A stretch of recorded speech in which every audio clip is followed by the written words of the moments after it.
History is a vast and incredible story. It tells us where we came from, and how our world today came to be. By looking into the past, we can understand the big events that shaped our lives, our countries, our ideas. The World Wars, two of the biggest chapters in this story.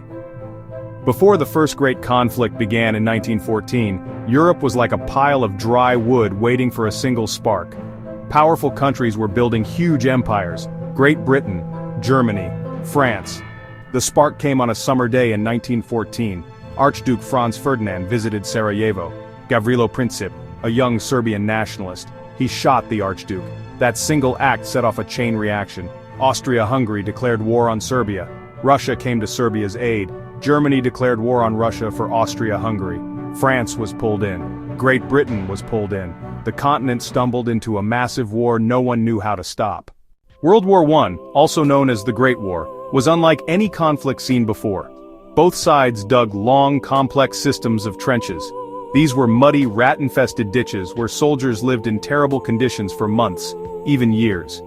In between the opposing trenches was a dangerous area called No Man's Land, a barren wasteland of mud-barbed wire and shell craters. The machine gun could fire hundreds of bullets a minute, making it nearly impossible for soldiers to cross No Man's Land.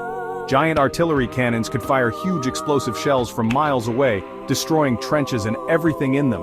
For the first time, poison gas was used on the battlefield, a cruel weapon that choked and blinded its victims.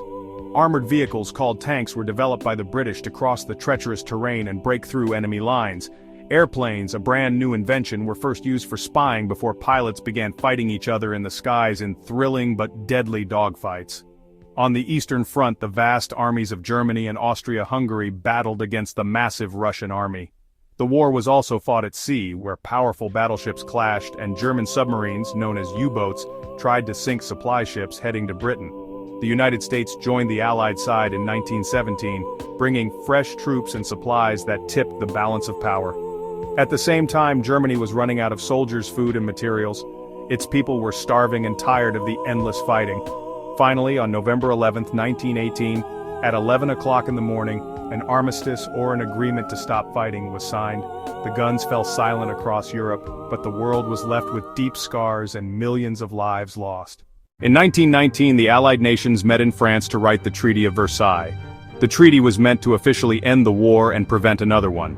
However, it placed all the blame on Germany and its allies. Germany was forced to pay enormous sums called reparations. Germany had to give up large pieces of territory. Many Germans felt the treaty was unfair and humiliating, planting seeds of anger and resentment. In 1929, the Great Depression hit the world.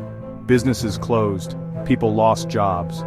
Many families struggled to find food. In countries like Germany and Italy, people became desperate for strong leaders. Promises to make nations great again looked attractive. In Italy, Benito Mussolini came to power. He created fascism. Fascism put the nation first. Fascism put a powerful dictator above all, over individual people. In Germany, Adolf Hitler took control of the Nazi Party. He was a powerful, persuasive speaker. He preyed on anger about the Treaty of Versailles. He preyed on economic suffering. He blamed Germany's problems on other groups. He promised to rebuild the military. He promised to reclaim lost lands. He aimed to create a powerful new German empire.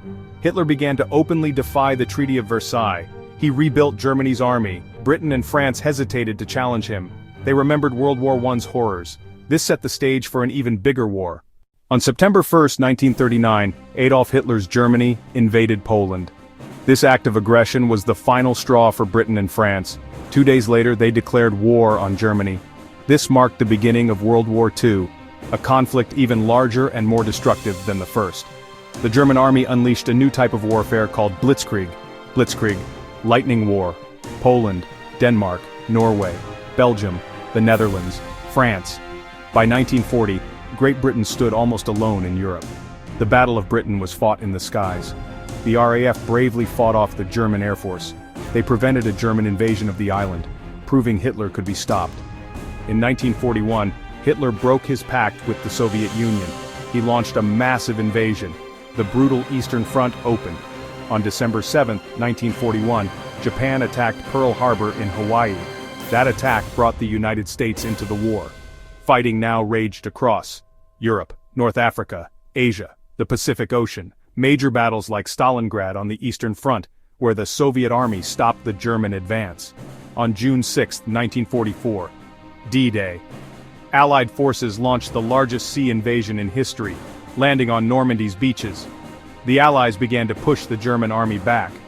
From the east, the Soviet army advanced, closing in on Germany from both sides. In April 1945, with Soviet soldiers fighting in the streets of Berlin, Adolf Hitler took his own life. A week later, on May 8, 1945, Germany officially surrendered. This day is known as VE Day, for Victory in Europe. The fight against Japan in the Pacific continued, with fierce battles being fought for every island American forces moved closer to Japan itself. In August 1945, American planes dropped atomic bombs on Hiroshima and Nagasaki. The destruction was unlike anything the world had ever seen. Faced with this unimaginable power, Japan surrendered on August 15, 1945, finally ending World War II. The two world wars completely reshaped the globe.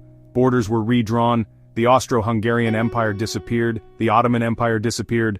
The wars also led to advances in technology, radar, jet engines, computers. Socially, the wars changed things too. Women took on new roles in factories and society. Countries came together to create the United Nations. Remembering these wars is incredibly important for us today.